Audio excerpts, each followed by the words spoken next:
Hey folks, Mark Levin here. Before we dive into today's episode, I want to talk about my go-to gold and silver company. Monetary Gold has over 25 years helping Americans understand physical gold and silver with an education-first, no-pressure approach and support for IRA-eligible options. Monetary Gold has a complimentary guide. It's free to help you understand precious metals. Call them right now, 877-NOW-GOLD, or visit marklovesgold.com and request the free guide. Make sure to ask for details. That's 877-NOW-GOLD, or visit marklovesgold.com. Performance may vary. You should always consult your financial and tax consultant. Now let's get to the show. He's here.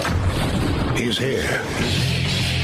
Now, broadcasting from the underground command post, deep in the bowels of a hidden bunker, somewhere under the brick and steel of a nondescript building, we've once again made contact with our leader, Mark Levin.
Mark Levin here. Our number 877-381-3811, 877-381-3811. I don't mean to be abrupt.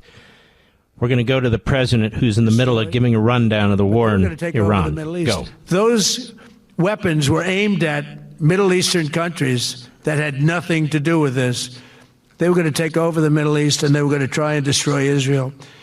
So we stopped it with good timing, and we're very proud to be involved in this, and it's going to be ended soon. And if it starts up again, they'll be hit even harder. Thank you very much for being here. Go ahead. Any questions?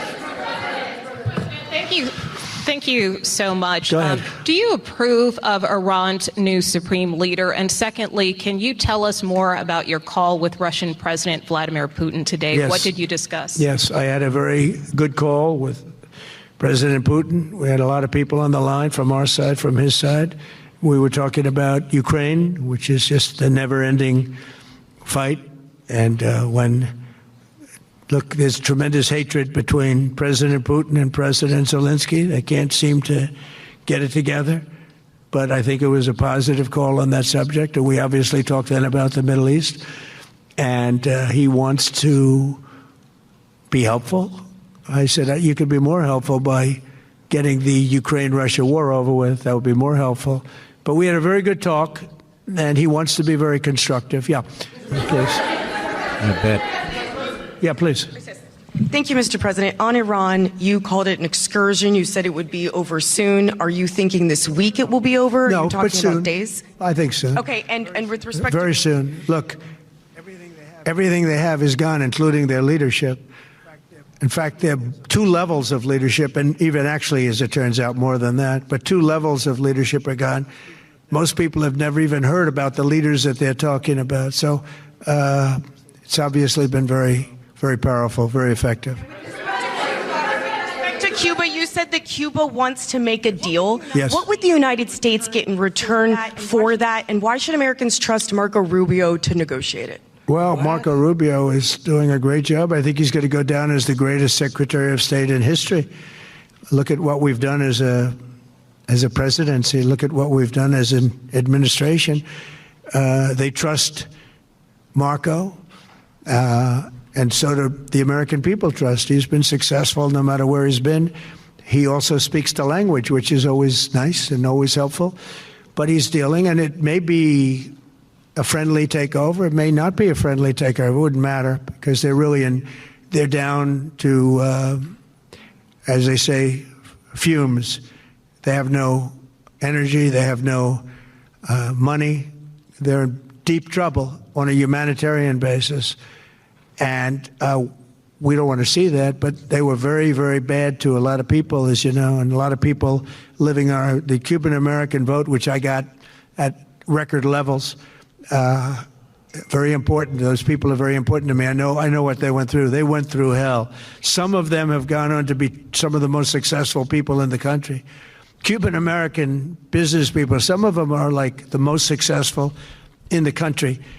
And a lot of them are friends of mine, because I've been fighting this battle with them for a long time. The Castro regime was brutal, but they lived off Venezuela. Now they don't live off Venezuela. Sends them no energy, no fuel, no oil, no money, no nothing. They lived without Venezuela. They couldn't have made it. And we cut them off from everything else. So, they're going to make either a deal or we'll do it just as easy anyway. Yeah. Please, go ahead.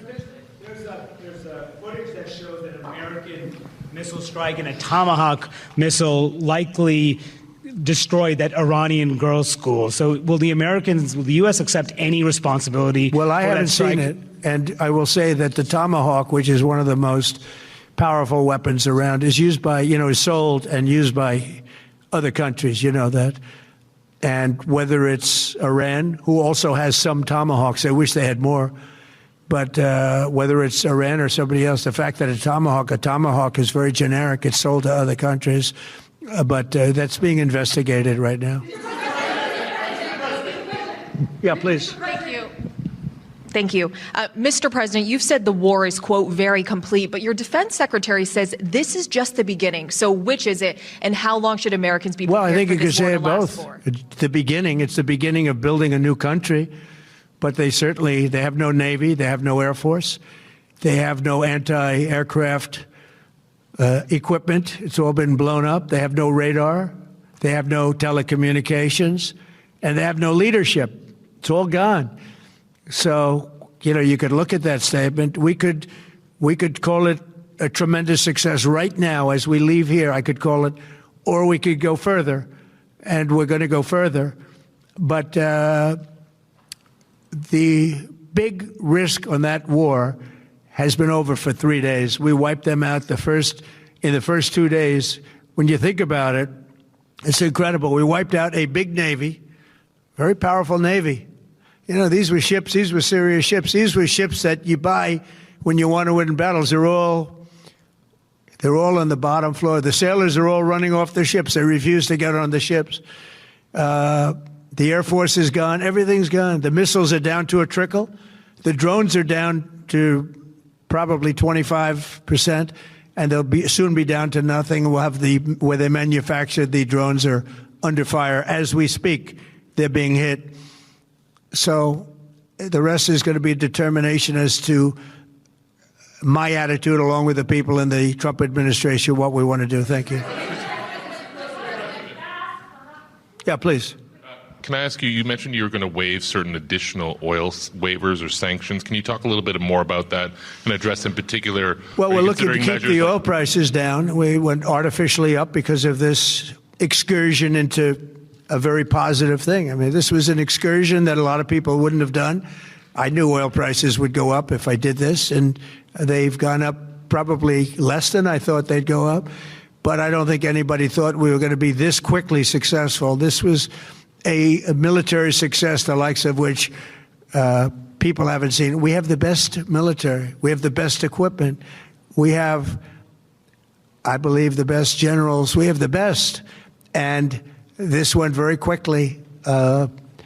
We talked about that with President Putin. He was very impressed with what he saw because nobody's ever seen anything quite like it. You know, Iran was a very powerful military country with all of the missiles. Now, you had the double attack. You had the original attack with us and Israel, and that knocked them for a loop. Then you had the B-2 bombers, which took out their nuclear capability, and they would have had a nuclear weapon within 2 weeks to 4 weeks.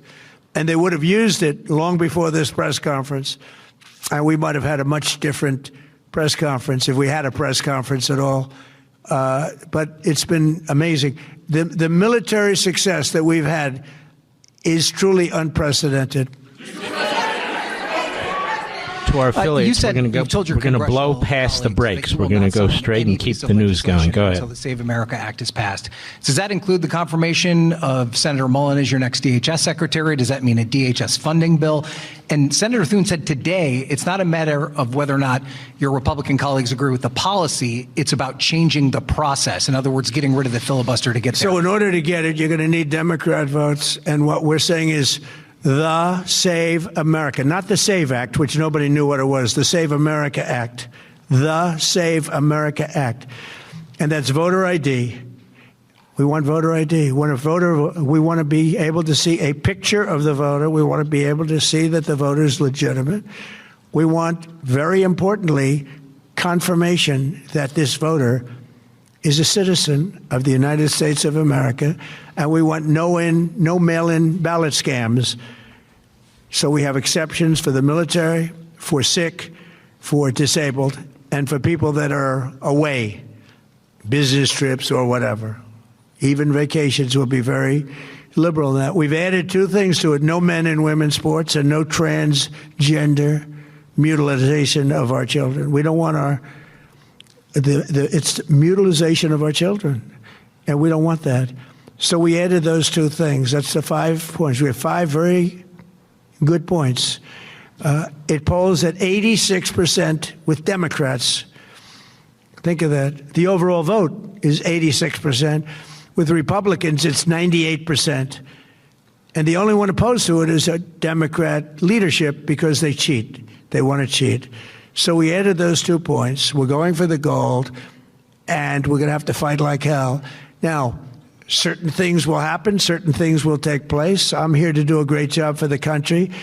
But we don't have a country if we're going to have elections that are so corrupt and so dishonest like we've witnessed over the last period of time.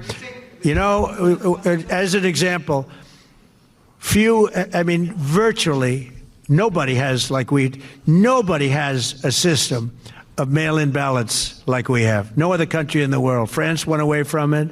They all went. You know why? Because it's corrupt. And Jimmy Carter, when he had a commission, frankly, I think it's probably the best thing Jimmy Carter did. He said, you can't have mail-in voting because it's inherently dishonest. And it's turned out to be totally dishonest, and we're going to fight for it. Yeah. Has Iran activated any sleeper cells inside the U.S.? There's reports that they have pressed that trigger button to activate those cells, at least abroad. Well, they've been trying for a long time. We've been very much on top of it. One of the things we have to do is get the Democrats to stop the Democrat shutdown, because, as you know, the apparatus that looks into that, Schumer and the Democrats have shut it down, which tells you they probably hate our country a lot. But the Democrats have to open that up. But we've got very, very good intelligence into that. We know a lot of different things that have happened that have been very bad. A lot of them came in during the Biden open border period, but we have them under, we've got them, we're watching every single one of them. Yeah, we know a lot about them. The biggest problem we have is the Democrat shutdown. We know a lot about them, but the shutdown doesn't allow us to do what we have to do. Leader, do you have to take him out? Does he have a target on his back? You mean the new supreme leader? You mean the son? How can there be an Iran? Well, I don't want to say that, but you know, I was disappointed because we think it's going to lead to just more of the same problem for the country. So I was disappointed to see their choice. Thank you, sir. You've said you have someone in mind to be the new Iranian leadership, if not the Ayatollah's son. What are you looking for in that person? Are you looking at someone internal, given that you just said that their leadership has been decimated? I like the idea of, internal and eternal, come to think of it. But I like the idea of internal because it works well. I mean, I think we've proven that so far in Venezuela. We have a woman, Delcy, who has been, president of the country, very respected, she's doing a great job. and it's, no disruption. We had, as you remember, Iraq, where everybody got fired. The military got fired, the police got fired, the politicians got fired. There was nobody. And you know what they turned into? ISIS. We don't want that. We don't want that. So I would like to see people that are inside go. Now they talk about the son of the Shah. They talk about other people. But, hasn't been there in many, many years. We have a formula that's been very good so far. And I think it'll continue to be good. The relationship is extraordinary with Venezuela, smart country.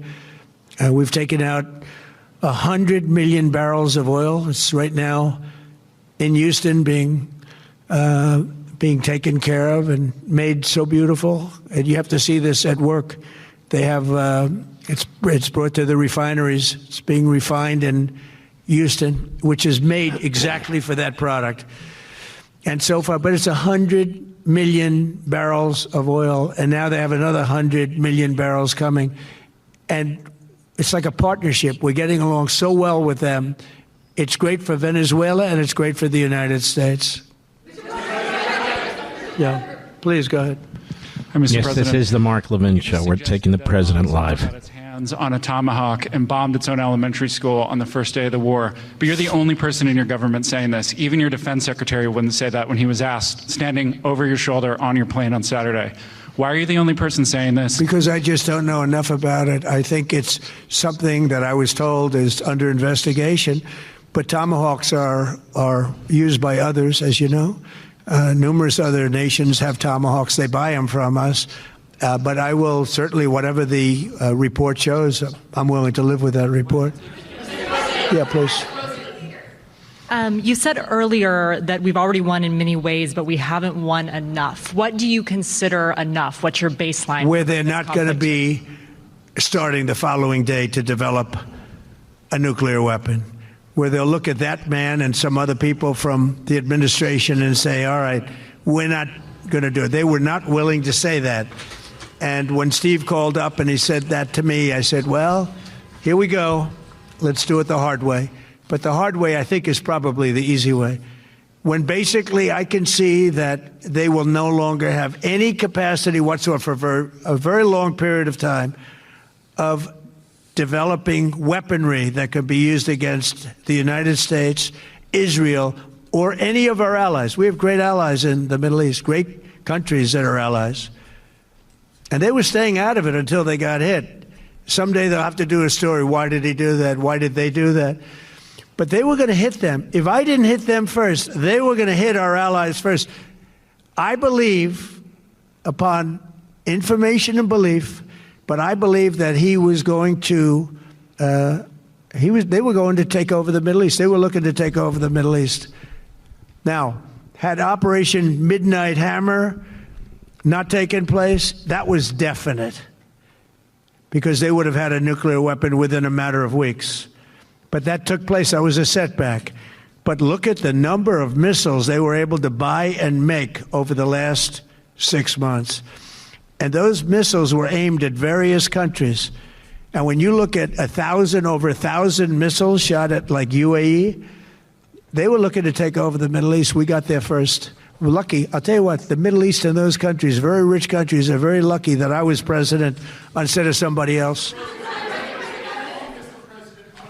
Points of disagreement between yourself and your vice president when it comes to U.S. action in Iran? I don't think so, no. No, we get along very well on this. He was, I would say, philosophically a little bit different than me.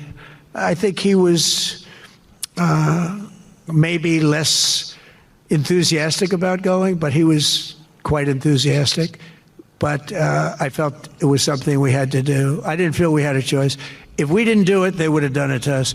I felt, based on the negotiations that were being had by Steve Witkoff and Jared Kushner and Marco and Pete, and everybody was involved, I felt that they were looking to tap us along before they hit, and I thought they were going to hit. And if they hit us first, that would have been a very bad thing.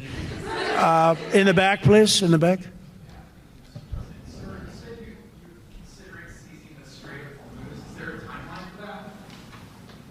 About the Strait, you mean? Yeah, well, I want to keep it open. I want to keep it good. You know, it doesn't pertain to us so much as it does to China. We're really helping China here and other countries because they get a lot of their energy from the Straits. But, hey, look, we have a good relationship with China. It's my honor to do it. Yeah. Leader, you have called him an unacceptable choice. So does he have a target on his back? And how can you say I don't want to say whether or not he does because that would be inappropriate. But, hey, look, I had a target on my back because, as you people wrote pretty well, they caught the assassin that was after me. So we just got them first. But they caught the assassin. They have him now in custody that was after me. So, you know, but people don't like to mention that, but they did catch him. And I'd like to congratulate our military, Secret Service, FBI, all of the people that worked on that, but they did. Yeah, please. The war is almost over, though? Go ahead. No, go ahead, please. Thank you, Mr. President. You promised the Iranian people you would help them, but it sounds like you're willing to end this fight after your military objectives have wrapped up.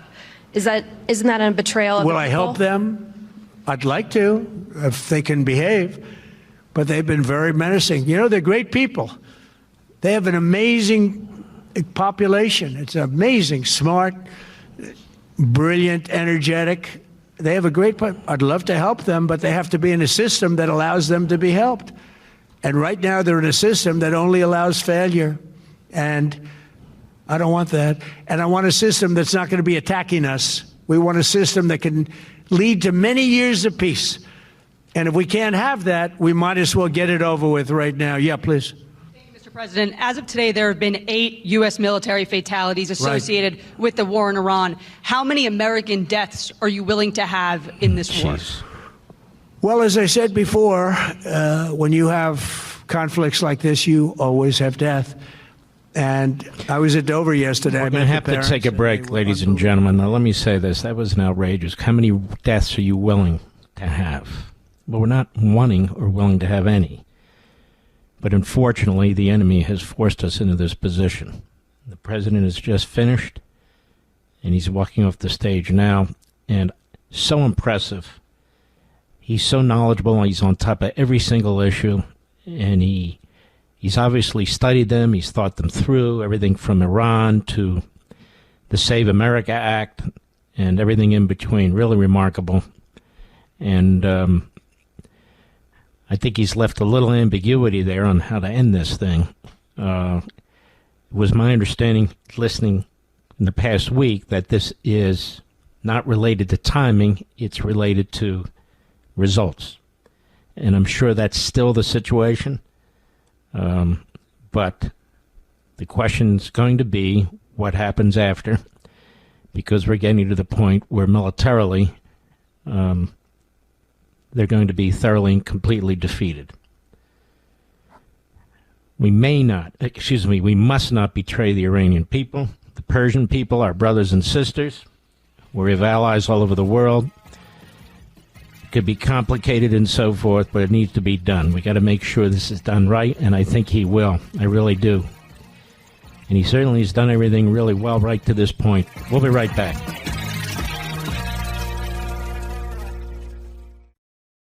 Some major U.S. banks are publishing aggressive gold scenarios for 2026, some as high as about $6,300 an ounce. While nothing about the future is guaranteed, the market has already moved faster than many expected. Meanwhile, central banks have been accumulating gold, and some estimates show that gold holdings now exceeding U.S. Treasury holdings, signaling gold's long-term confidence. Monetary gold has over 25 years helping Americans understand physical gold and silver. With an education-first, no-pressure approach and support for IRA-eligible options. Monetary Gold has a complimentary guide to help you understand precious metals. Call them right now, 877-NOW-GOLD, or visit marklovesgold.com. Request the free guide. Make sure to ask for details. That's 877-NOW-GOLD, or visit marklovesgold.com. marklovesgold.com. Performance may vary. You should always consult your financial and tax professional. Nobody says it better than Mark Levin. I'll go with what Mark Levin said, because nobody could say it better. Call in now at 877-381-3811. Hello, America. We're back. President is, I think, back on his way to Washington, unless he was in Washington already. He's got a lot more energy than most people, certainly me. He was in Florida at the Doral, his resort. Okay. And there's a House Republican event, their annual event, where they go over issues and so forth. A couple of things that were interesting, I thought, during that press event that you heard and I heard. Number one, the Putin call. Putin wants to be helpful. Well, Putin's been giving the Iranian regime intelligence on where our bases are and where our forces are, so they could try and hit them. So he wants to be helpful. Putin is a snake. He's a mass murderer. He's an assassin. He's a snake. He can't be trusted.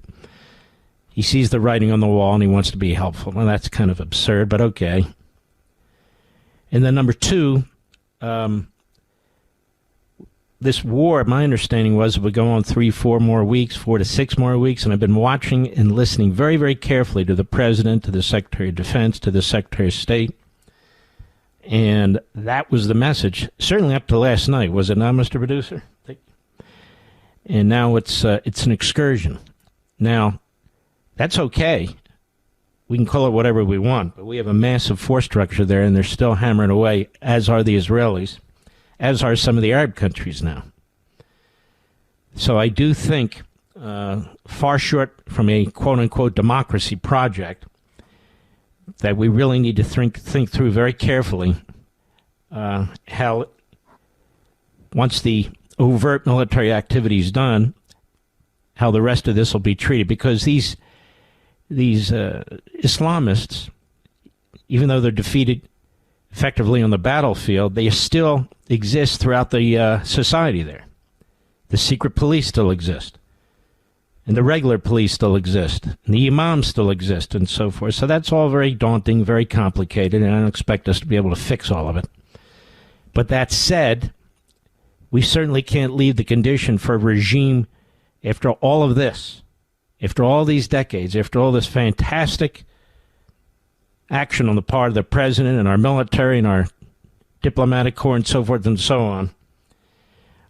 Just another face, just another, Islamist, 7th century, mass murdering, genocidal maniac who wants to redo what they've done, and we have to be very careful about that. As a sort of 100-day or 120-day government that would then work its way into something more like a republic or something of that sort, because he said he's been out of the country for a long time. I will say the first Khomeini was out of the country for a very, very long time, and then he came back. It's really, what do the people have in mind? And I heard Dennis Ross on Fox, I forget where it was, talk about 2 individuals in their 80s who he would recommend.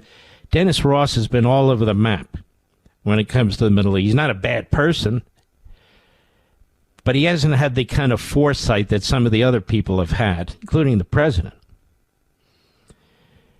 So I don't know about an 84-year-old, 86-year-old reformists who were put in prison, who yet had been part of the... I don't know about all that. I do know that the Shah's son has enormous popularity. I can tell you online, and people who talk to me, and I'm not really pushing anybody. You'll notice that a lot of people have interviewed the Shah on radio and TV. I haven't interviewed anybody because I don't really think it's my place. What I've supported is the overthrow of this regime and the liberation of the Iranian people, and the protection of the American people and the rest of the world from these maniacs, their nuclear weapons, their ballistic missiles, and their terrorism. That's been my view. I think this has to be done right rather than quickly. I don't think we need a whole a number of troops on the ground. I don't think that would be wise at all. I don't think the American people would be excited about that. But there are things that can be done, and we shall see. I guess the third point that I didn't mention that I thought was interesting is when he was asked if J.D. Vance, the vice president, and he were on the same page when it came to this. Didn't you find that interesting, Mr. Producer? He confirmed what a lot of people already knew, which was J.D. was not that gung-ho about going in, less so, say, than him and the others. But my take on it was, once the decision was made, he backed it, obviously. And but I do notice his absence from a lot of these events. Maybe that's intentional because of security reasons. Maybe it's for other reasons. I don't know. But it's obvious. And I'd be a fool not to comment on that. So those are my comments on this. My view is that this mission needs to be finished when it's finished. The sooner the better, but time should not be the motivating factor. And as I understood it, and as they made clear, the administration and the president, the Secretary of Defense and Secretary of State, this is condition-based, not time-based, conditioned on whether the conditions are such that that overt or affirmative military action of the sort that we're seeing is to end. He also said, I believe earlier today, that he would be consulting our Israeli partners as well. Probably a good idea, since they're right in the neighborhood there, and they have an enormous amount of intelligence on what goes on in that region, on that part of the world. I'm not going to sit here and speculate. I've given you my opinion. You've heard what the president said. I always worry, not so much about this president or this administration, but I always worry that after something like this, we lose the peace. Donald Trump's going to be president for 3 more years. I wish it would be longer, but that's the way it works. And it's essential that we not lose the peace. There's not going to be another Donald Trump. I just don't see one on the horizon. There's never been a Donald Trump before. And he is historic and iconic in so many ways. But we have to be very careful. Very careful that once we pull out and pull back, that there isn't a vacuum created and that enemy or another enemy just fills right in and we're back to square one. We're back to square one. That, to me, would be utterly unacceptable. I'm going to spend some time this evening, if you're wondering, talking about what took place in New York, the ISIS attack by 2 young immigrants into our country, one 19, one 18. The response of the mayor of New York, which was appalling. And my great concern, this is just the beginning of this sort of thing. We've already seen some of this. With the attempted execution of 2 National Guardsmen, one successful, one almost successful.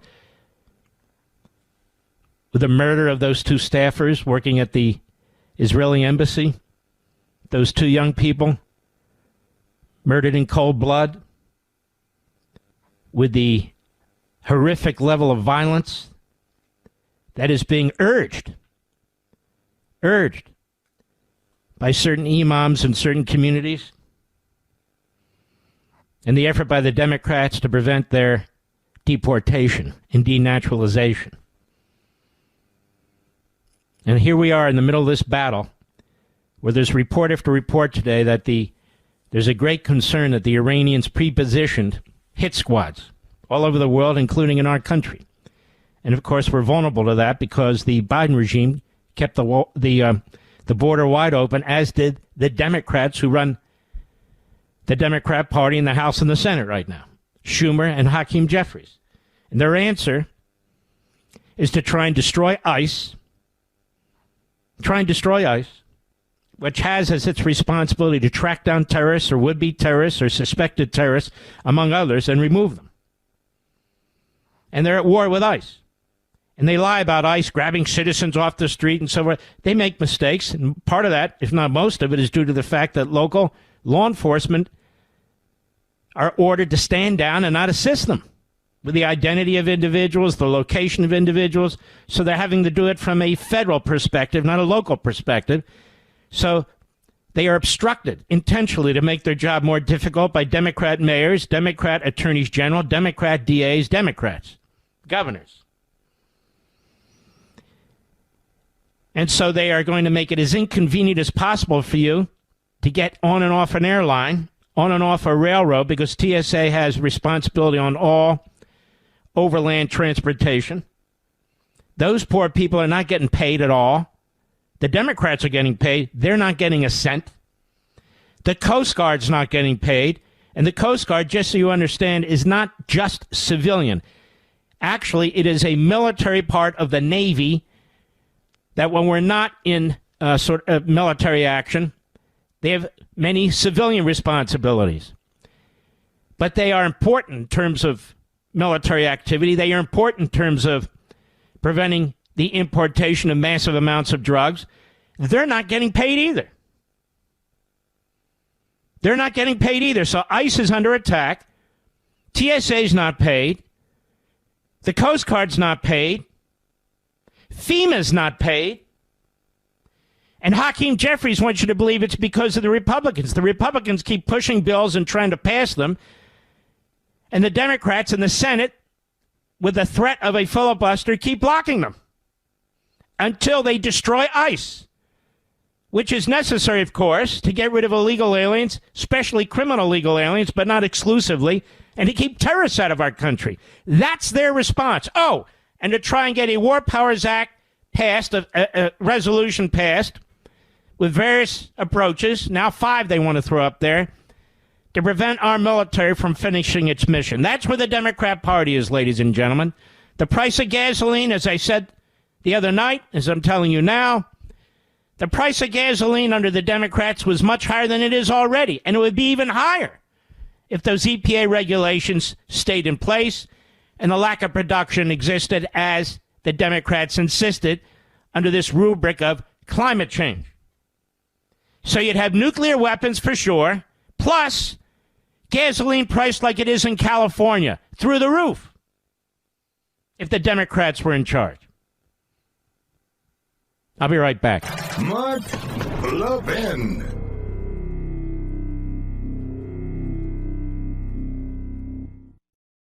Some major U.S. banks are publishing aggressive gold scenarios for 2026, some as high as about $6,300 an ounce. While nothing about the future is guaranteed, the market has already moved faster than many expected. Meanwhile, central banks have been accumulating gold, and some estimates show that gold holdings now exceeding U.S. Treasury holdings, signaling gold's long-term confidence. Monetary gold has over 25 years helping Americans understand physical gold and silver. With an education-first, no-pressure approach and support for IRA-eligible options. Monetary Gold has a complimentary guide to help you understand precious metals. Call them right now, 877-NOW-GOLD, or visit marklovesgold.com. Request the free guide. Make sure to ask for details. That's 877-NOW-GOLD, or visit marklovesgold.com. marklovesgold.com. Performance may vary. You should always consult your financial and tax professional.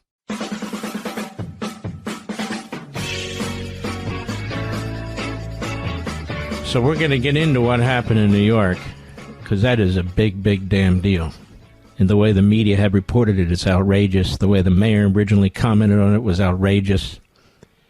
Just to make it abundantly clear, you had 2 would-be ISIS Islamic radicals, one 18, one 19 years old. They had a homemade device, an explosive device, that if it had been properly prepared, would have killed many, many people. It was thrown at the counter-protesters. The media continued to call them right-wingers, right-wing extremists. I don't know who they were. But that's not the issue. The issue is the people who were going to kill as many people as they possibly could. In one of these suspects, he cites what took place at the Boston Marathon, and he wanted the mayhem, the slaughter to be even bigger, he said. Allahu Akbar. he yelled twice when the police were arresting him.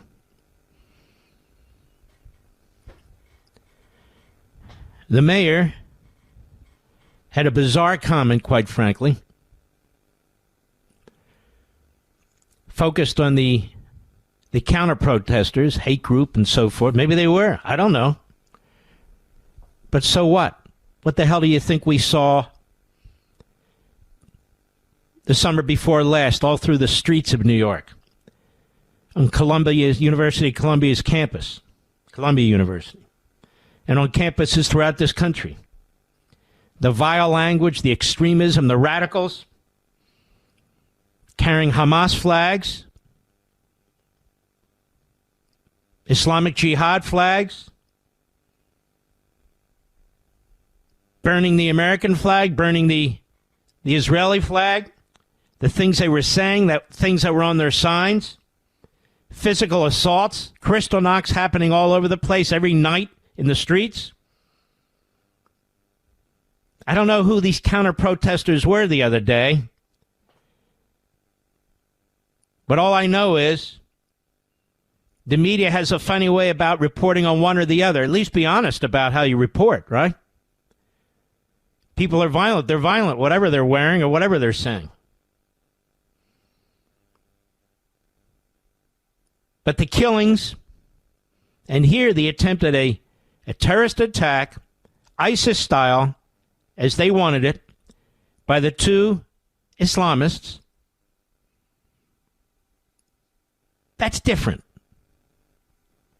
That's different. And I want to get into that in some detail, because people are going to want to push this off or try and intimidate other people from talking about it. They're not going to intimidate me. I'm very honest about what I tell you. Very honest about what I see. I don't need to use hyperbole. And I'm not going to use hyperbole. I don't need to make references because I'm not going to make references. I'm going to tell you what I see, what my knowledge is about it, as I've studied it. You see it happening in Europe, you see it happening in the Middle East, and now you see it happening in our country. And I'm not going to pretend it's not happening. I've come here, I've barely played tip of the iceberg, the clips of imams, professors, so-called scholars, the things they've said that have to happen, the violence, the destruction of our country, on and on and on. This is real. It's absolutely real. The organization CARE, where its roots are, it's real. Students for Justice in Palestine, what backs them, who backs them, it's real. The Muslim Brotherhood's activity in this country, it's real. Qatar's investment in this country to overthrow this country from within, I don't care who likes them. I'm telling you the truth. It's real. I don't need to use hyperbole, not that I would. I don't need to mischaracterize anything, not that I would. The truth is ugly enough. I'll be right back.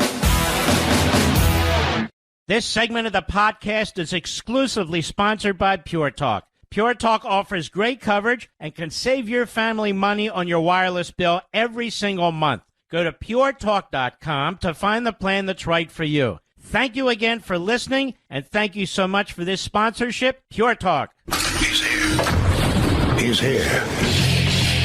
Now, broadcasting from the underground command post, deep in the bowels of a hidden bunker, somewhere under the brick and steel of a nondescript building, we've once again made contact with our leader, Mark Levin. You know, America, it's funny and sick at the same time to listen to these isolationists on TV, podcasters, and wherever the hell they are. We're now claiming that what the president has done is absolutely fabulous. And they didn't even want him to do this, did they, Mr. Producer?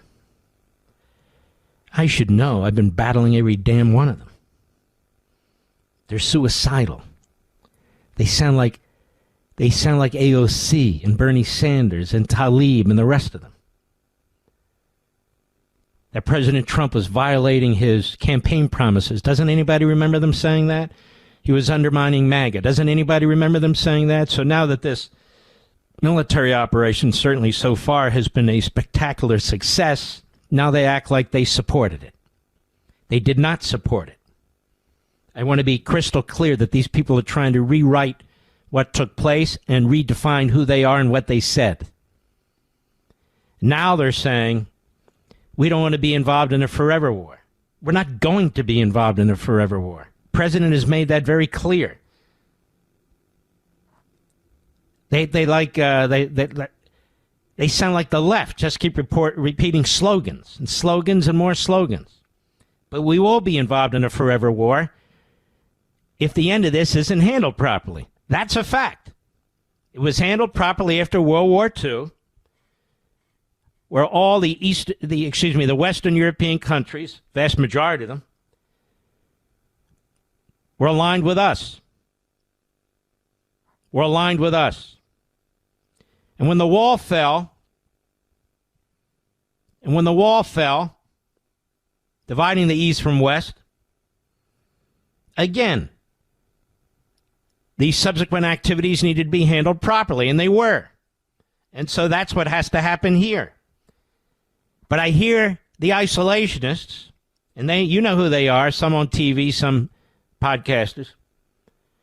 They're still spewing this forever war stuff. We don't have massive ground troops. There's no forever war. In 1 week's time, effectively, their military's been destroyed for a second time. This lie about the Israelis dragging us into this war, you heard Mr. Witkoff right here on this program. They didn't drag us into anything. They were our partners. They were our allies and did what an ally is supposed to do and beyond. So they've been wrong about everything. And they're always wrong about everything because their foreign policy is about ideology, not prudence. They say it's about America first. No, it isn't about America first.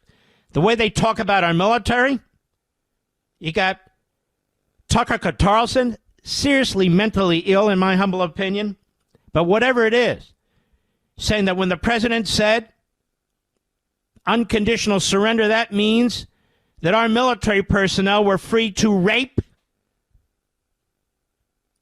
women in Iran, mothers and sisters and daughters. And is that what we did after we defeated Japan? Unconditional surrender? Where did we do this? And these people say they're America first. They're MAGA. Some of them have big microphones. They all have big mouths, but many of them are online. Some of them are on TV. In order for their ideology to be advanced, they literally have to trash our military and our president, the commander-in-chief.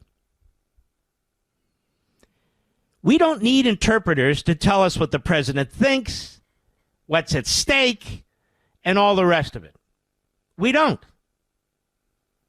He tells us directly. He tells us what he thinks and what he believes and so forth and so on. I noticed a slight change today in the last few hours where he's talking about we've already won, I could end it today and so forth and so on. My view is effectively that's true. But if we end it today, and he said we're not, but if we did, we would lose.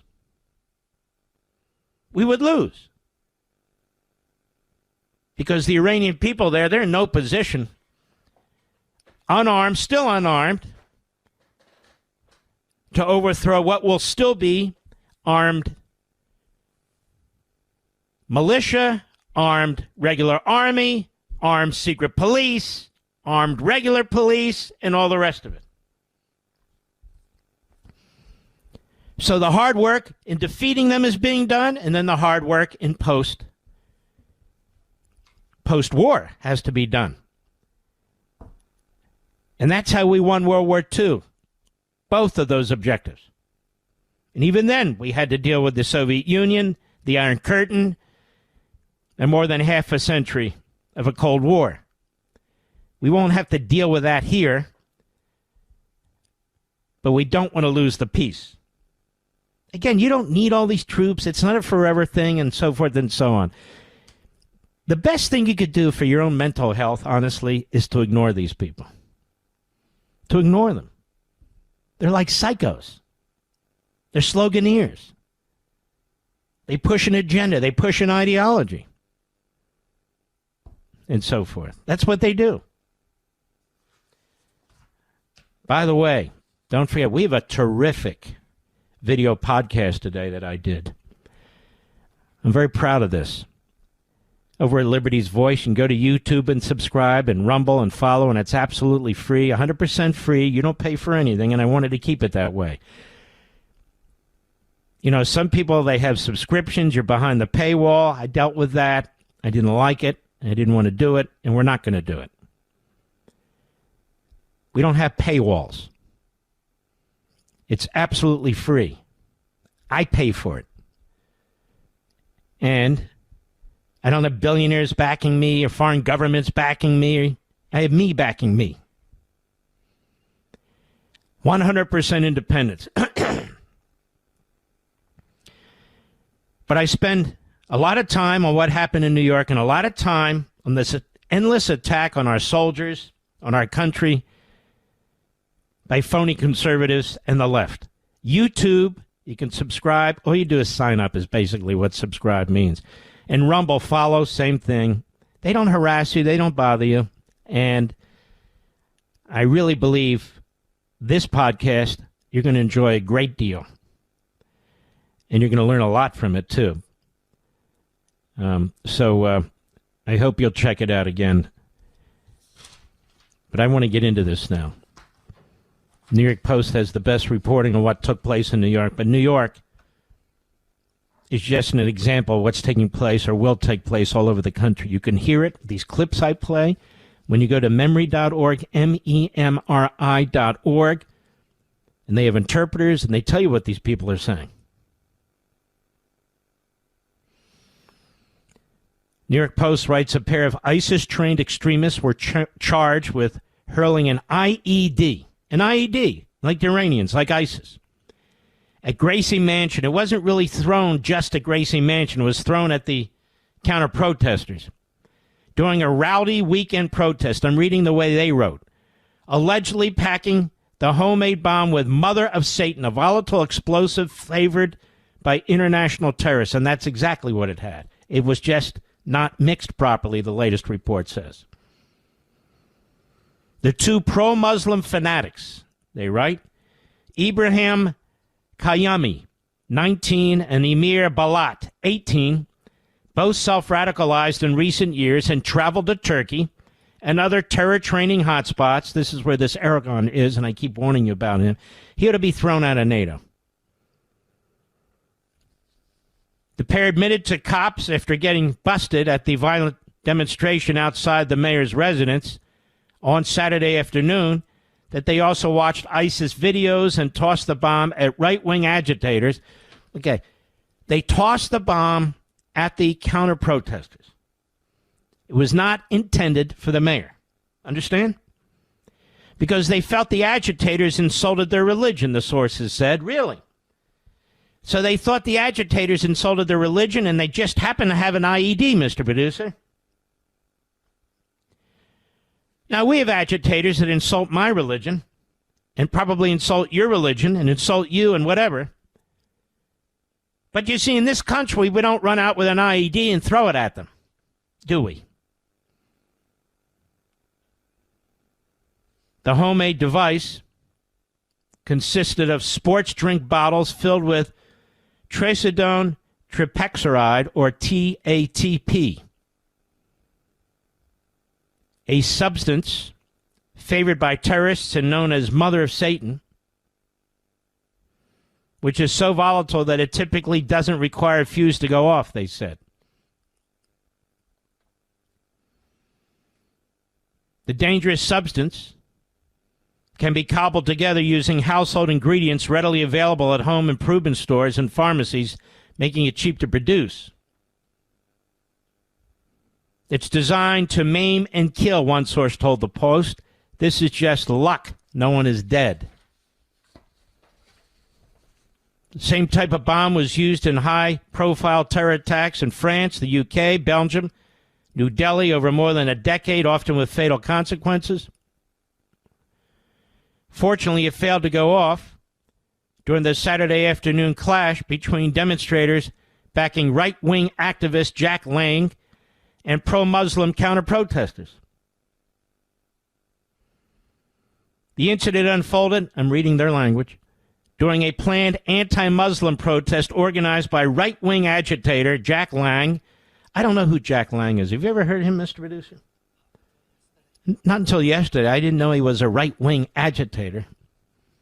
Outside Gracie Mansion, which sparked a rowdy confrontation with counter-protesters that quickly turned violent.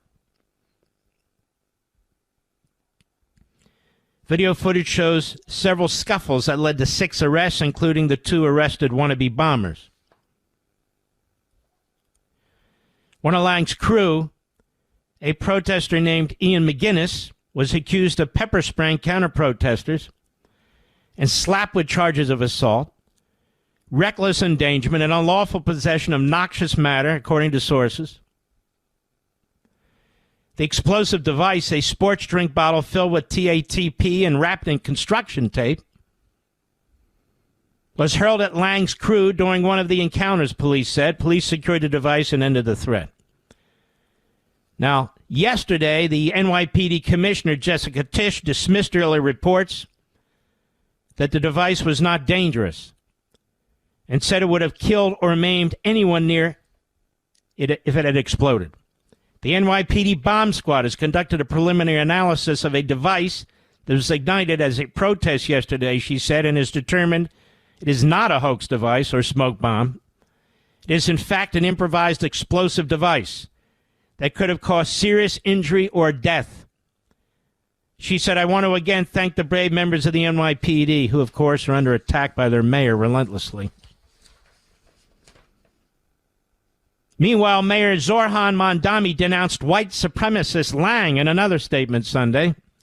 Mamdani said hate has no place in New York City. This is a guy that talked about an international jihad.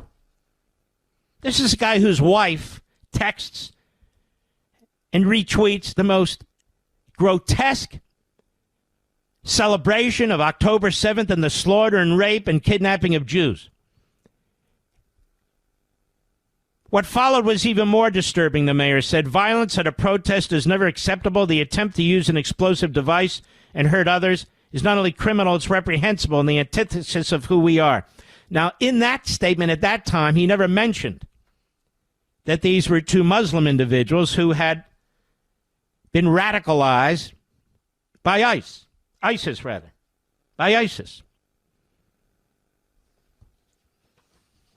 The NYPD and the FBI are working the case, with search warrants being executed at Pennsylvania homes of these 2 hoodlums.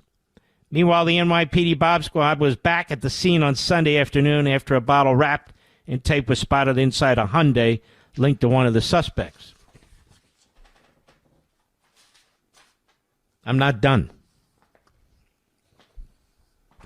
FBI agents raided the Pennsylvania homes of the 2 ISIS-inspired extremists accused of hurling deadly explosives during a contentious weekend protest near Gracie Mansion. The FBI's evidence response team searched the Langhorne homes of Ibrahim Kayumi, 19, and Emir Balat, 18, yesterday after the radicals were busted. They're terrorists. Are they not terrorists, Mr. Producer? What do they call them, radicals? They're terrorists. After they were busted for allegedly throwing homemade IEDs during a violent clash between right-wing agitators backing Jack Lang and pro-Muslim counter-protesters Saturday afternoon. Right-wing agitators, but pro-Muslim counter-protesters. One is active, one is passive. You notice? Photos showed agents hauling evidence, including what looked like computer parts, from Ballett's home. FBI New York continues to be engaged with the NYPD. The FBI and NYPD confirmed the suspicious items to be improvised explosive devices, IEDs. The makeshift bombs were lobbed at Lang's crew as the Apple residence during a planned anti-Muslim rally organized by the white supremacists. You know, ladies and gentlemen, the reason I'm offended by the way this is written, the white supremacists and the pro-Muslim crowd, you didn't see any of this the summer before last. Did you? They were saying the pro-Palestinian, not the Hamas activists, not the violent Hamas-supporting individuals and groups. It was always the pro-Palestinian activists. Pro-Palestinian activists with the right-wingers and the right-wingers. The deadly device, you know what it was packed with already. Mamdani has come under fire for soft-pedaling the incident and for not identifying who brought the bombs to the rally, while condemning Lang for organizing a rally rooted in bigotry and racism. Local police leaders have called him to declare the attack an act of terrorism, which I already did. This was a clear-cut terrorist act. The Sergeants Benevolent Association said, adding the rabble-rousers are testing the mayor's resolve. Whether you pass or fail this test depends on your resolve to protect the city. This was a terrorist act, he said, by people who promote hate on both sides. We could have lost many cops and civilians. You should have already taken charge within the first hour, not almost 24 hours later. Former Governor Cuomo also took aim at the mayor over his handling. This was a terrorist act, not a slap on the wrist. We'll be right back. Mark Levin.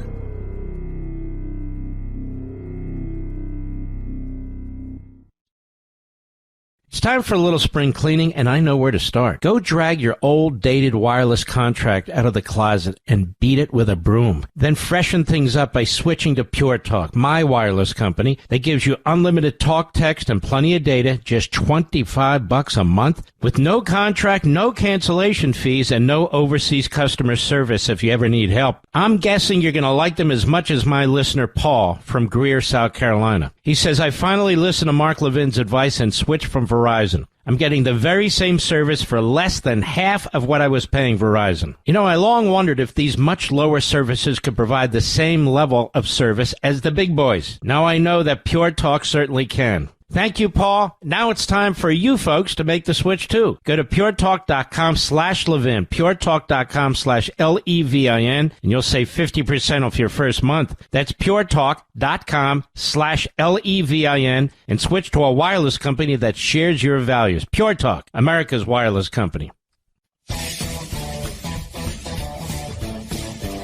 We only have a minute here. We went a little long in the last segment, but when we come back, I want you to hear from Mamdani himself what he said, and also from the NYPD commissioner what she said. And look, folks, this is a very serious situation in this country. The Democrat Party opened our gates to all these people, and they won't let us remove them. They won't let us remove them. I'll be right back. It's time for a little spring cleaning, and I know where to start. Go drag your old, dated wireless contract out of the closet and beat it with a broom. Then freshen things up by switching to Pure Talk, my wireless company that gives you unlimited talk, text, and plenty of data, just $25 a month, with no contract, no cancellation fees, and no overseas customer service if you ever need help. I'm guessing you're going to like them as much as my listener Paul from Greer, South Carolina. He says, I finally listened to Mark Levin's advice and switched from Verizon. I'm getting the very same service for less than half of what I was paying Verizon. You know, I long wondered if these much lower services could provide the same level of service as the big boys. Now I know that Pure Talk certainly can. Thank you, Paul. Now it's time for you folks to make the switch, too. Go to puretalk.com/Levin, puretalk.com/Levin, and you'll save 50% off your first month. That's puretalk.com/Levin, and switch to a wireless company that shares your values. Pure Talk, America's wireless company. The establishment's worst nightmare. Mark Levin. Call in now. 877-381-3811. Well, ladies and gentlemen, you didn't know I have the enormous power that I have. I got us into this war. I've been leading the war effort. I think I've been doing a pretty damn good job, don't you, Mr. Producer? And I learned today that I have witchcraft powers. Did you know that? Tucker Carlson, somebody needs to take this camera away from this guy. I mean, 30, 40 years from now, his grandchildren are going to be looking at this like, damn, Grandpa, you were this nut, the biggest nut. But anyway, he's claiming that I am using witchcraft to create a truth, a viewpoint, a mindset, and that I've done that to cast a spell on Mike Huckabee, Mr. Producer. And sitting there like a dummy or a bobblehead, moving your head up and down like yes, is, of course, Meager Kelly. There's something going on with these two, and I don't think it's pretty. What do you mean by that? Not what you're thinking. I can't imagine. In fact, I don't even want to think about that. Nonetheless, two mental patients. As sick as they get. As sick as they get. I don't care if they're doing it for money or if they're doing it because they believe it. What I care is that leading Republicans, especially in Washington, D.C., don't condemn them, especially Carlson. Even Qatar has distanced itself from Carlson. Even Qatar. Now, I just want to be clear. There's no politician in America, if they think they're going to run for a high office or their same office and they're going to get support from me and millions of you by sitting silent on this, it's not going to happen. I can promise them that is not going to happen. And I can promise them that they may think the online crusaders are powerful and the podcasters are powerful and this one and that one. You're the ones who have the power. They just don't realize there are millions and millions of you out there who don't get involved in the internet fights, who don't get involved with this or that, but you love our country. And Tucker Carlson talking about how our military would rape and pillage the women in Iran because that's what typically happens when you demand unconditional surrender, which, of course, we don't do and never have, including when we defeated Germany and Japan and Italy. He's now specifically attacking our military, specifically attacking the commander-in-chief. And let me tell you something. This isn't just BS. This stuff is being used by the enemy. It is used by the enemy. It's as if Russia wrote this for him. It really is. The Iranian regime has quoted him. They've used clips from his show. Qatar has used clip from his show before they were attacked, of course. Saudi Arabia has used clip from his show before they were attacked, of course. This guy's giving aid and comfort to our enemies, and he's undermining our military and our president and you, Mr. and Mrs. America. Now, that's not America first last time I checked. It's just not. Now, if I had the power to cast a spell on him through witchcraft, I guess I would already, right, Mr. Producer? But I don't. But he's still a nut job. And I want to say this to Meager Kelly. Look, no offense. Maybe you haven't had face jobs. You just look like you have a face job. More than one. I think you've had more face jobs than Pelosi. I could be wrong. But what else explains that constant, constipated look on your face? Especially when you're talking to Carlson. It's just stuck. With all due respect, of course. I say this with the greatest amount of respect. Witchcraft. Meanwhile, we're in the middle of a war that needs to be taken seriously. We have an enemy within that needs to be taken seriously. And this guy's effectively supporting Iran and effectively embracing the enemy within. What does that tell you? While he's attacking Christians and Jews and Churchill and Trump and the United States military. Hey, but he's a good guy. I remember when.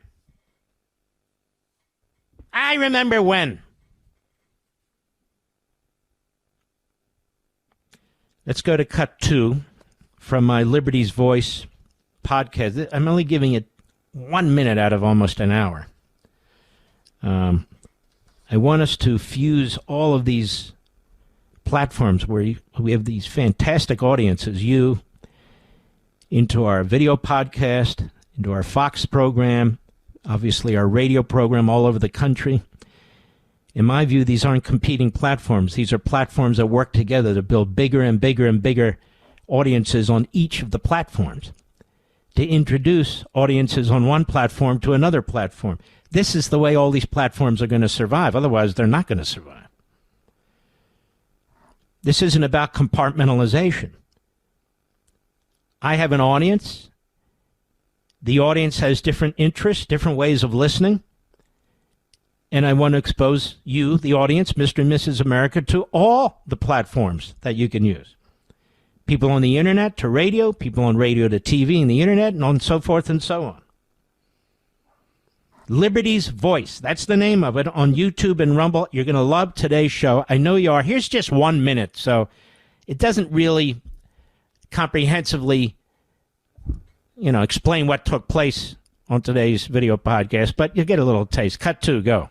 We had a terrorist attack gone bad in New York.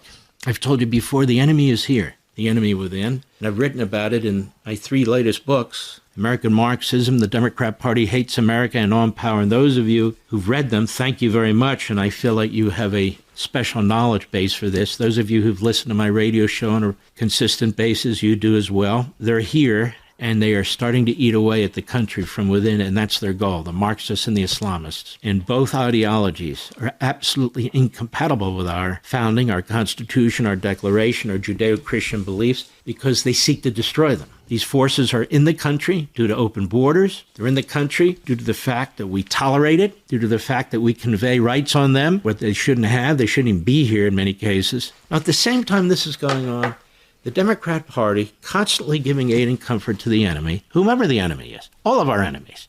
During the Cold War, they were giving aid and comfort to the Soviets, undermining Ronald Reagan. Now they're giving aid and comfort to the Iranian Nazi regime, and they're giving aid and comfort to the enemy within. In fact, they're hoping for their votes. They've taken them within their umbrella of the part of their coalition. Also earlier, in the Liberty Voice videocast, I warned the Republican establishment. Cut 1, go. The House Republicans are having their annual summit where they discuss policy and politics and strategy going forward. And so I wanted to give the Republicans a little bit of advice. There are many issues to discuss that affect domestic policy and foreign policy, that affect spending and taxing, that affect so many things in our lives. But one thing I want to bring up that they aren't addressing, and that is the heart and soul of this nation. We have individuals who were Republicans. We have individuals that the Republican establishment in Washington used to embrace and vet and promote, who are killing the Republican Party, who are trying to kill the constitutional conservative movement that I had so much to deal with in terms of founding and promoting. I'm fighting them. Others are fighting them. Other institutions are fighting them. But the Republican Party as an institution is not. There are times when a party needs to speak with one voice and speak out. That doesn't mean every single individual within the party is going to agree, but it means that it needs to coalesce. And coalesce around what? Well, they're discussing issues today. But one of the great issues of our day is, who are we and what do we believe in here? The Republican Party has always been a moral party, an ethical party, a party that believes in values and principles and substance in our founding. Why are we not hearing a concerted voice in the GOP taking on the Jew haters, the Christian haters, and the America haters? They're all one and the same. They're all one and the same. Why do we allow in the Republican Party these individuals to do what they're doing without confronting them? Now, this is a problem. I notice Republicans are willing to talk about Democrats. They're willing to go after Tlaib and Omar. Sure, Mamdani, because it's easy. They're in the other party. But what happens when we have a rogue breakoff that is out there spewing Third Reich propaganda, trashing our president, trashing the Republican Party, claiming that they're going to defeat MAGA and they're going to defeat the GOP, and there's going to be a third party or a third way? And I hear crickets. So let me make a suggestion to the Republicans gathering at Doral in Florida. It's time to speak out.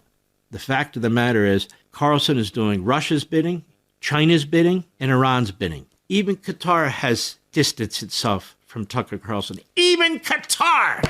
So I asked the Republicans in the House, if Qatar can do it, can you do it? I asked the Republicans in the Senate, if Qatar can do it, can you do it? And if you don't, you're going to destroy yourselves. Because if you stand for nothing, there's no reason to vote for you. Liberty's voice. Now that I've built the foundation and gave you the background about what happened in New York with these two ISIS terrorists, that's right, terrorists, I want you to hear from Mamdani himself. We'll be right back. Mark Levin.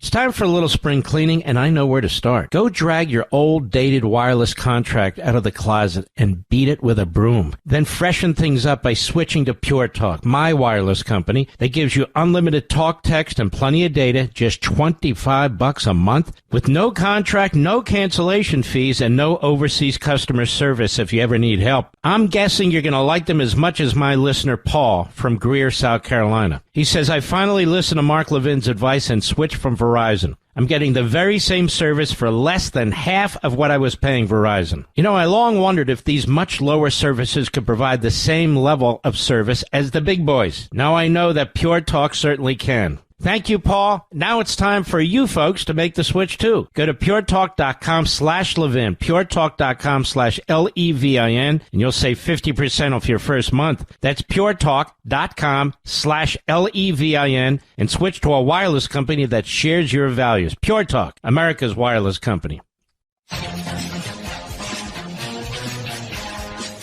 Let's get started. Here's Mamdani at his press conference this morning. Cut 3, go. On Saturday, a protest was held outside Gracie Mansion, where I live with my wife, Rama. Neither of us were home at the time. This was a vile protest rooted in white supremacy entitled Stop the Islamic Takeover of New York City. I'm the first Muslim mayor of our city. Wait a minute. He's the first Muslim mayor of the city. Did you know that, Mr. Producer? I had no idea. Global infidada? Didn't he say that? I think he did. Didn't his wife retweet all this Hamas crap? That the rapes were a lie and on and on? I think she did. Anyway, go ahead. Tree is nothing new to me, nor is it anything new for the 1 million or so Muslim New Yorkers who know this city as. And it's not new for Jews, and it's not new for Jews in the city, especially now where hate crimes are through the roof. Did you notice that, Mayor?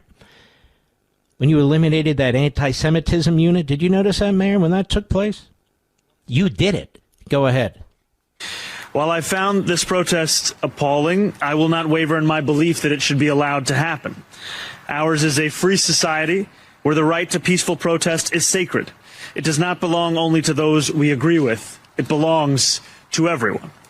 I will defend that right every day that I am mayor, even when those protesting say things that I abhor.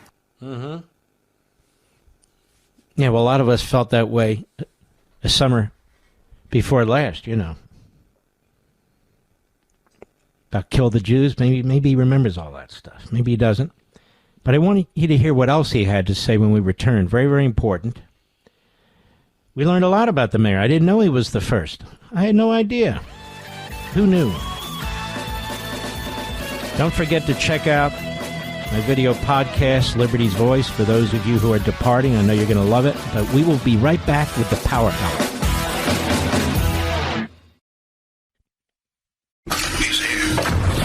He's here.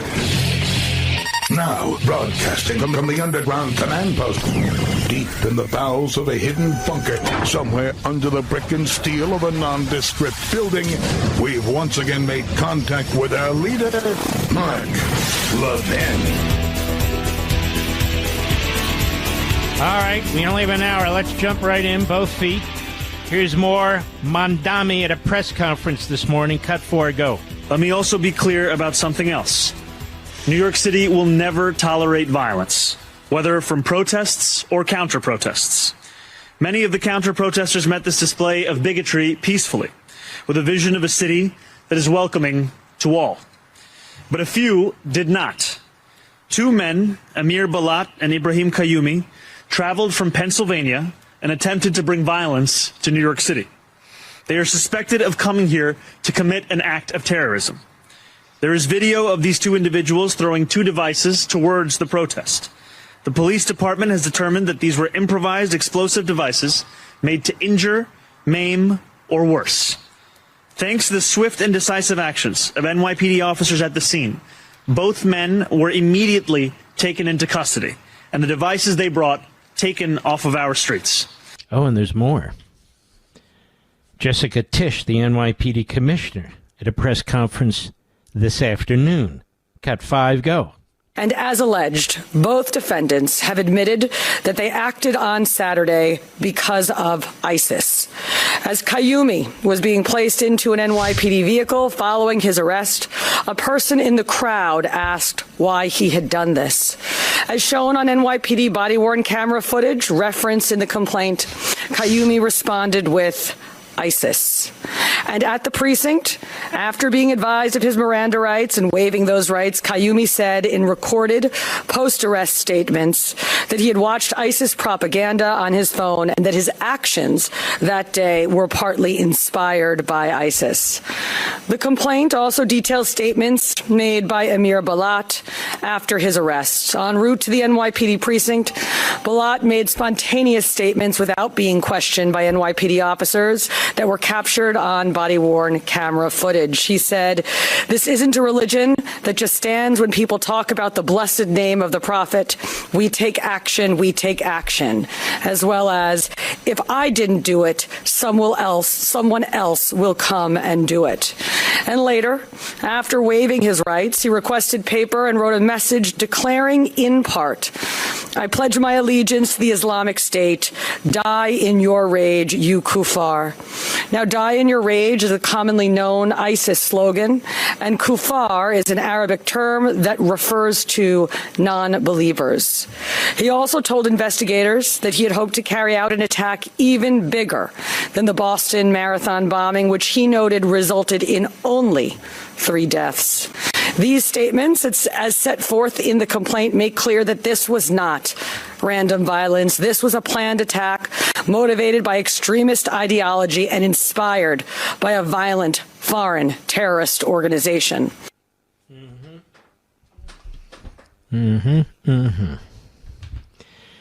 Is there any other faith in this country where even a small percentage of people conduct themselves this way, Mr. Producer? No. Around the world? No. No. It's what Zuhdi Jasser says, who is a Muslim.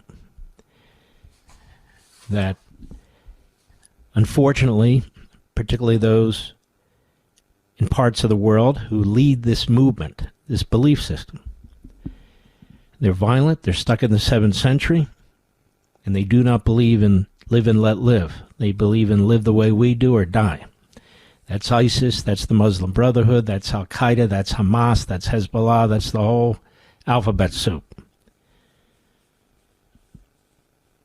All right. So here the President of the United States has effectively stopped Iran from threatening us with nuclear weapons. We should be happy about this. This is a big damn deal after half a century. And Hakeem Jeffries doesn't celebrate our military, doesn't celebrate our alliance with Israel because he can't.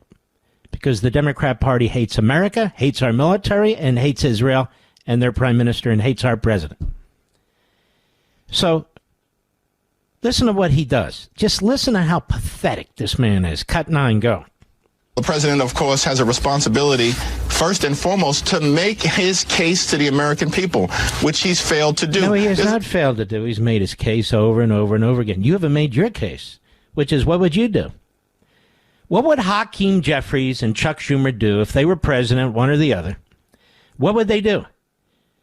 They would allow that regime to have nuclear weapons. That's exactly what they would do.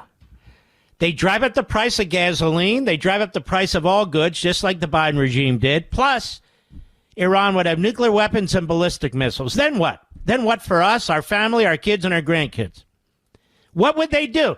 There's not a reporter that ever says to them, well, Mr. Jeffries, if you had the information the President of the United States has, what would you do? Well, I'd tell the American people. No, what would you do?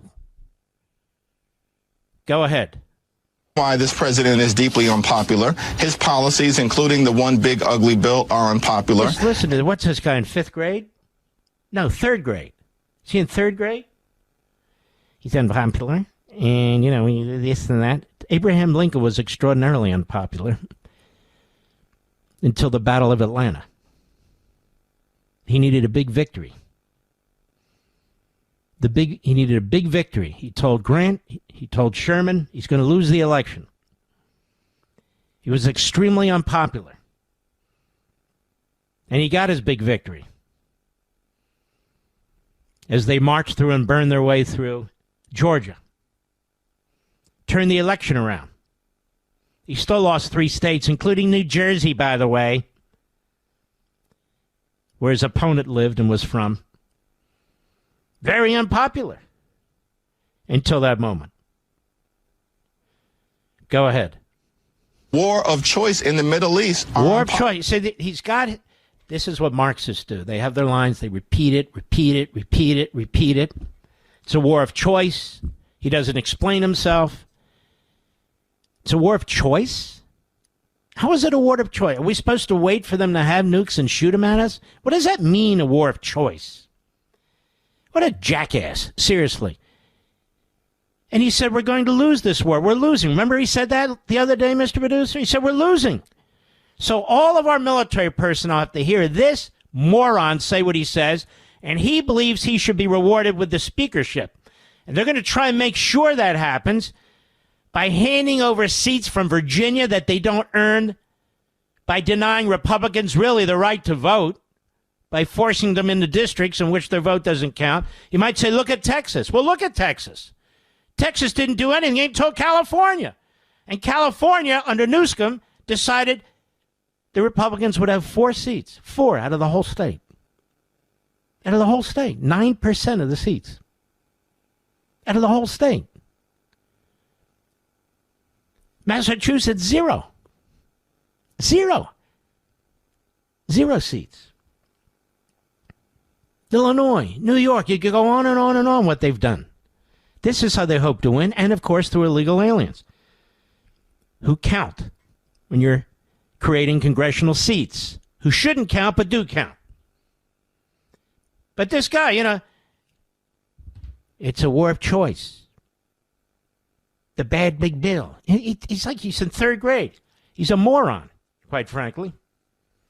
Here we have Chris Murphy, the moron of morons.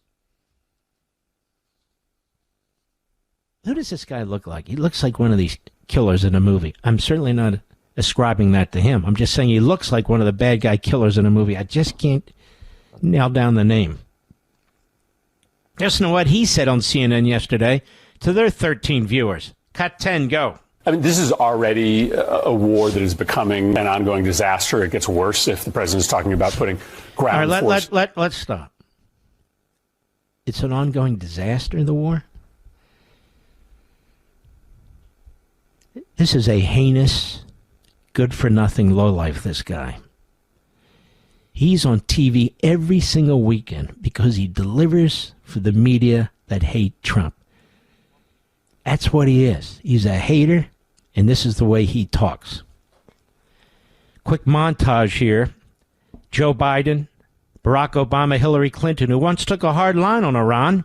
Hat tip Fox, cut 12, go. We will prevent Iran from acquiring a nuclear weapon by whatever means we need, period. I will not hesitate to use force when it is necessary to defend the United States and its interests. Should Iran ever contemplate using nuclear weapons against Israel, they must understand what the consequences will be to them.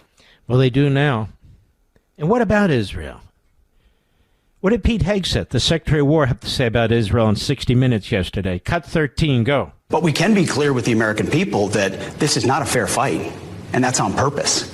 Our capabilities are overwhelming compared to what Iran's are. And frankly, when you combine our Air Force with the Air Force of the Israeli Defense Forces, it's the two most powerful air forces in the world. The ability for us to be up over the top and hunting with more conventional munitions, gravity bombs, 500-pound, 1,000-pound, 2,000-pound bombs on military targets, that we haven't even really begun to start that effort of the campaign, which is going to showcase even more how we will execute on those objectives. Let them finish, Mr. President. Let them finish what was started. There's more to be done. Let them finish. I'll be right back. Mark Levin.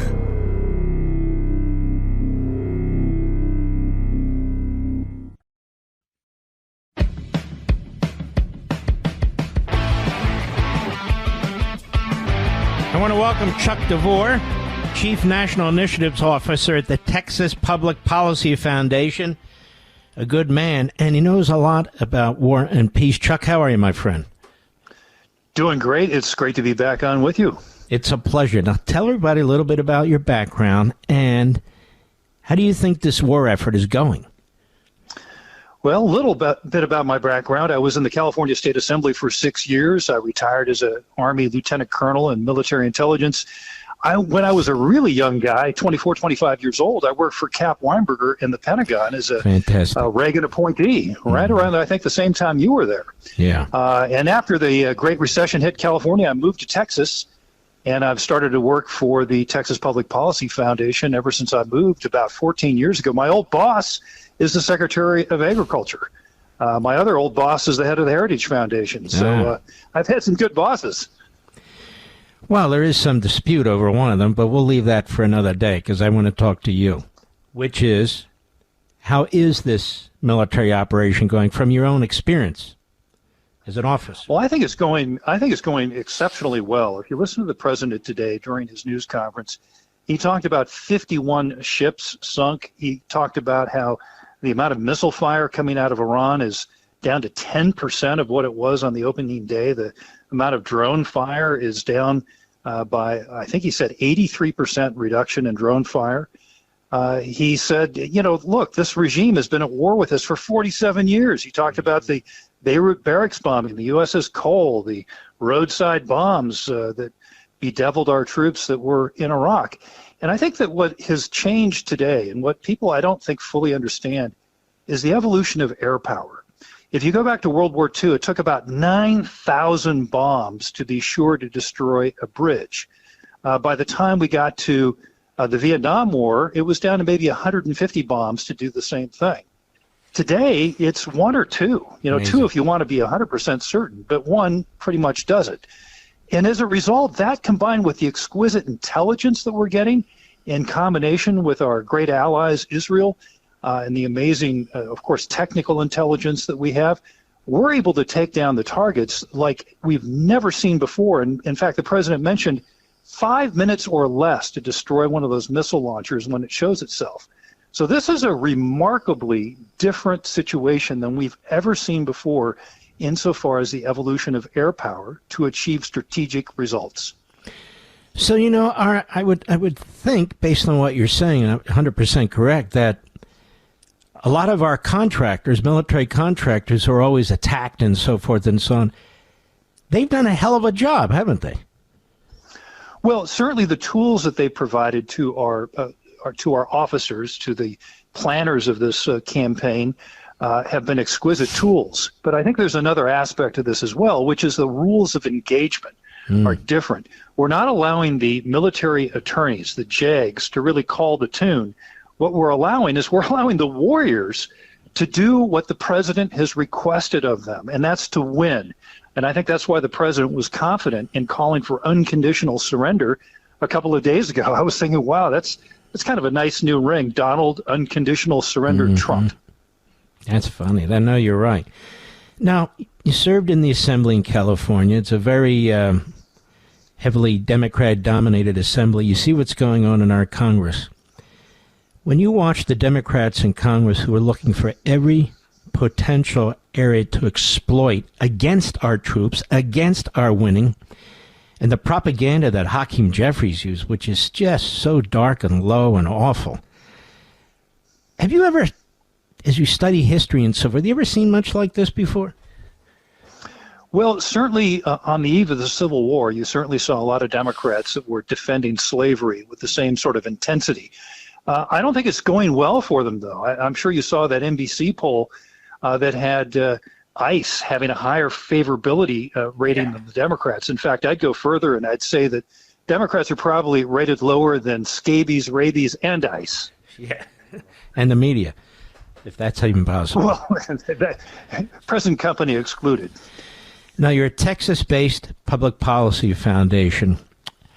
You see there's efforts to settle in really segregated community, Islamist communities. And it's very strategic, Plano, Texas, Houston, outside of Austin and so forth. And we're seeing this in a lot of red states, in a lot of red counties. Even in California, you're seeing it in parts of New Jersey, you're seeing it in parts of Pennsylvania and Florida, and certainly in Michigan and so forth. And somebody's funding this. It's very strategic. You know, all the zoning is local, but there's obviously some kind of a national plan. Are you concerned about that? Is the Republican government in Texas concerned about this?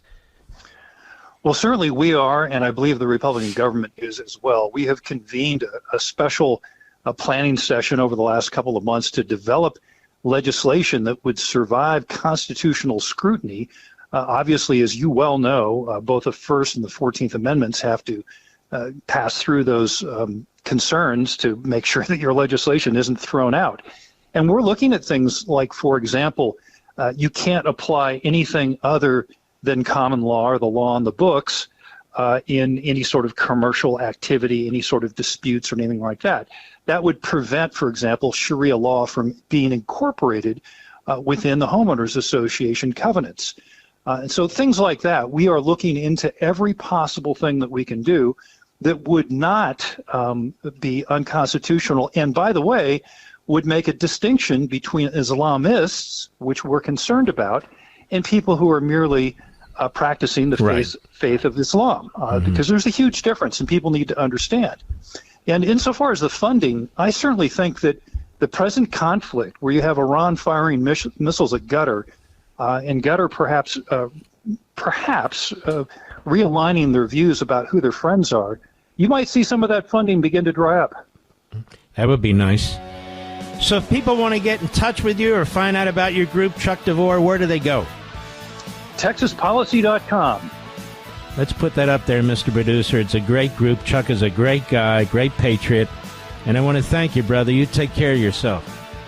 Thank you. We'll be right back. The Mark Levin Show, live and national at 877-381-3811. Okie dokie. Show's moving way too fast. And I also want to remind you of Liberty's Voice, my brand new video podcast. I've only done 10 shows. Today is number 10. And I think today is a very, very important show. It's only about 40, 45 minutes. The great thing about it is you can stop it when you want to. You can go to Rumble or you can go to YouTube. I want to thank the folks at Rumble. They've been extremely supportive. You can follow us there. It's free. Or you can go to YouTube. Many of you are comfortable with YouTube. You can subscribe there. That's free.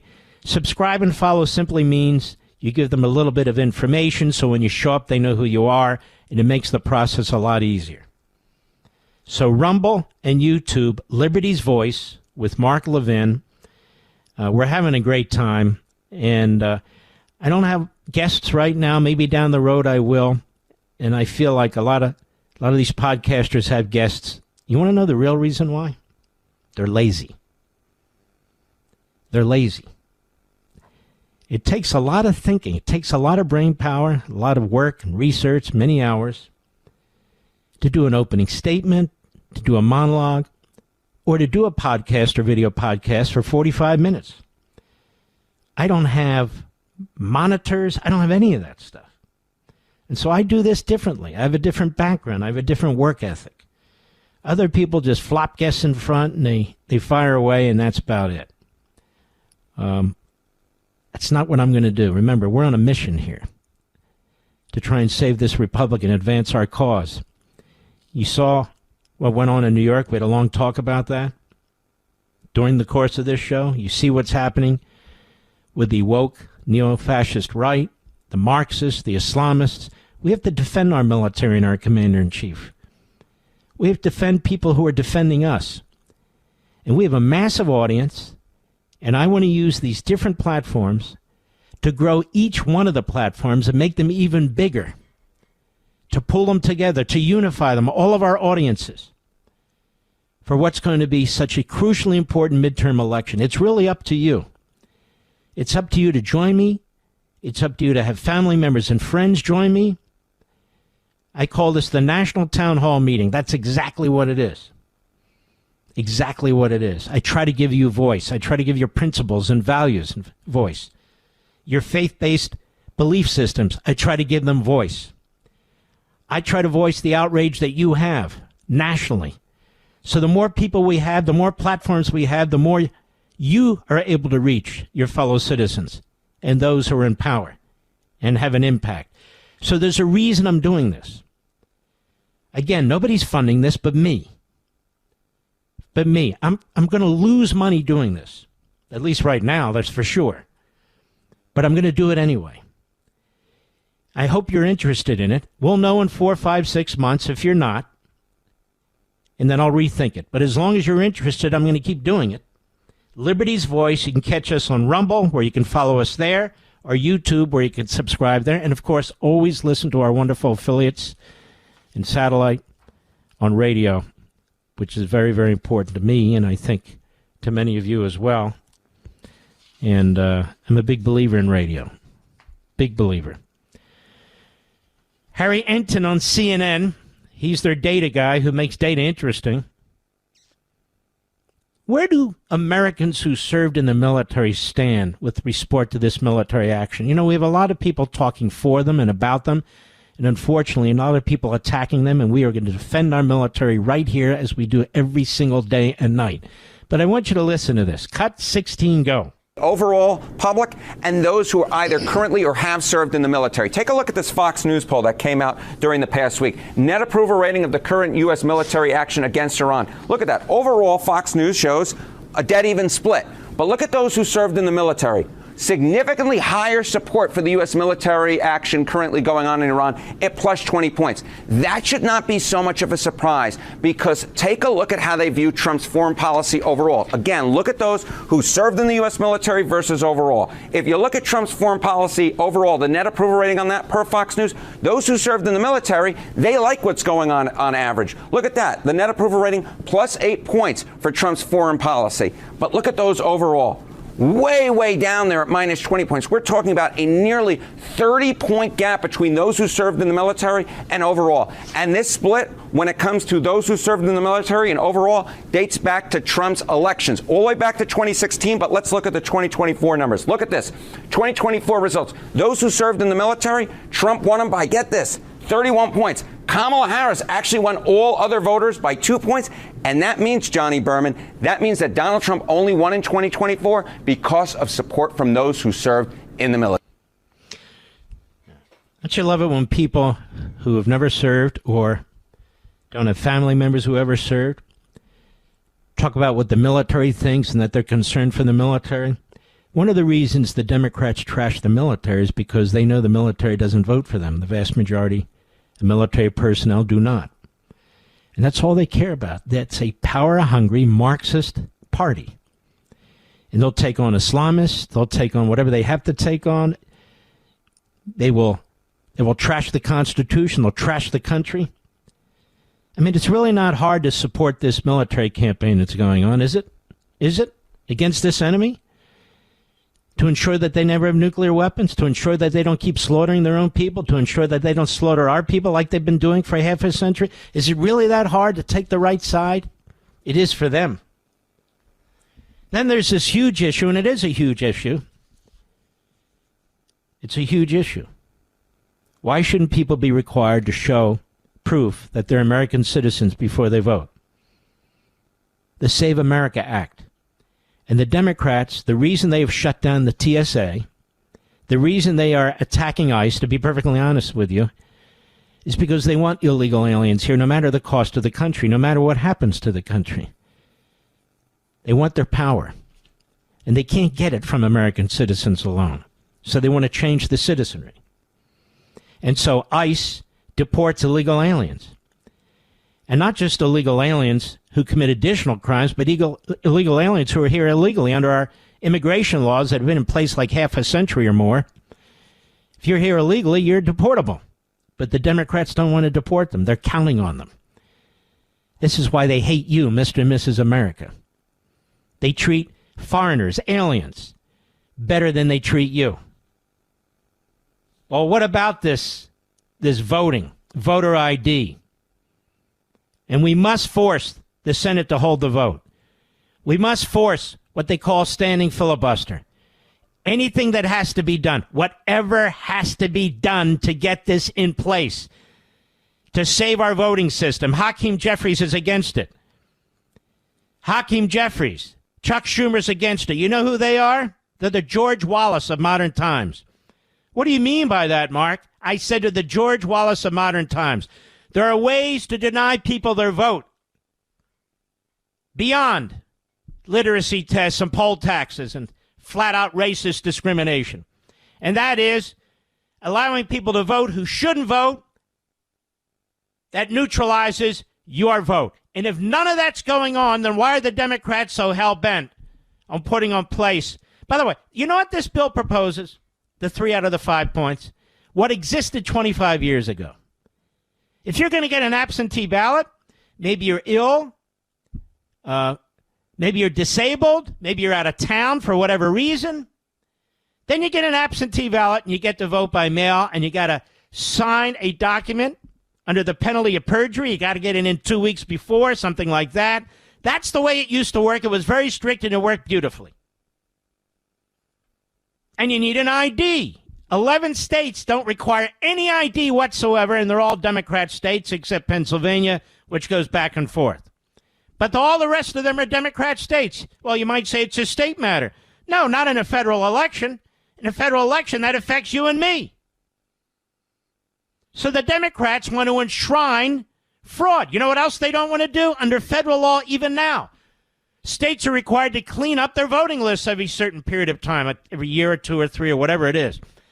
And certain states refuse to do it. So groups like Landmark Legal Foundation, America First Legal, some of the others are bringing lawsuits against these states to force them to follow federal law.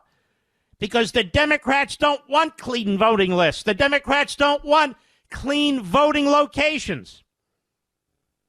Because they cheat. Have you ever heard of Republicans cheating to win a presidential election? Have you ever, Mr. Producer? Which Republican running for office cheated to win a presidential election? You see, with the concentration of Democrats in the cities, it's much easier to do this sort of thing. And they do it. But what do the American people feel? What do Democrats feel? What do Latinos and black people feel? Henry Anton, CNN last week, cut 19, go. Take a look here. Favorite photo ID to vote. 85% of white people favor it. 82% of Latino. 76% of black Americans favor it. So the bottom line is this. Voter ID is not controversial in this country. A photo ID to vote is not controversial in this country. It is not controversial by party, and it is not controversial by race. The vast majority of Americans agree with Nicki Minaj that, in fact, you should have a photo ID to be able to vote. But Chuck Schumer says it's racist. Cut 20, go. The SAVE Act will not pass. It's called the Save America Act, jackass. He's the most worthless politician. His whole life, a worthless politician. Start from the top, please. Go ahead. The SAVE Act will not pass because it is such a pernicious, nasty piece of legislation. So all overwhelming Americans, Democrats, Republicans, all races and backgrounds want the Save America Act, voter ID, to prevent people who shouldn't vote from voting. And it's not just illegal aliens. It's people who might vote twice, people who might vote for dead people. Whatever it is, it is. It protects the vote. Only those who have a right to vote should be able to vote. And those are American citizens and nobody else. One vote, one person. The Democrats used to They're the ones that were for Jim Crow. They're the ones who put Jim Crow in place. And they're doing it again. It's pernicious. It's nasty. Does that mean the American people are pernicious and nasty too? This is straight up, ladies and gentlemen. This is, in most countries, just no big deal. But it is a really big deal when it comes to the Democrats. And again, the only justification for this is because they want to cheat and they rely on cheating. That's why. There is no other justification. The bill even provides, if people have difficulty getting IDs and so forth, it provides for that. But if people have difficulty getting IDs, then let's get rid of all the ID requirements, whether you buy booze or cigarettes, whether you get on airplanes and all the rest of it. I mean, if it's Jim Crow 2.0, then it's Jim Crow 2.0 for all purposes, including going into the Capitol building. I'll be right back. Mark Levin.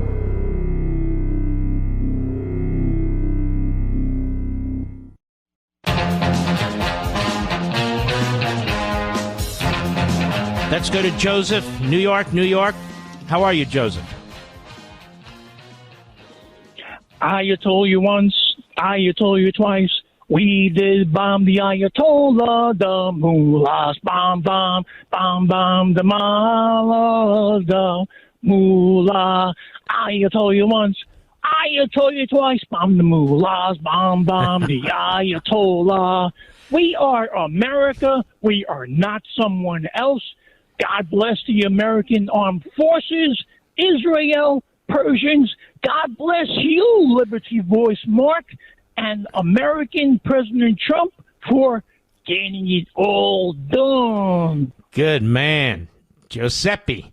Good job, brother. Thank you. That put a big smile on our faces. God bless you, my friend. Greg, Bluebell, Pennsylvania. I know exactly where that is on XM Satellite. How are you, Greg? I'm very well, Mark. Good to talk to you. Thank you.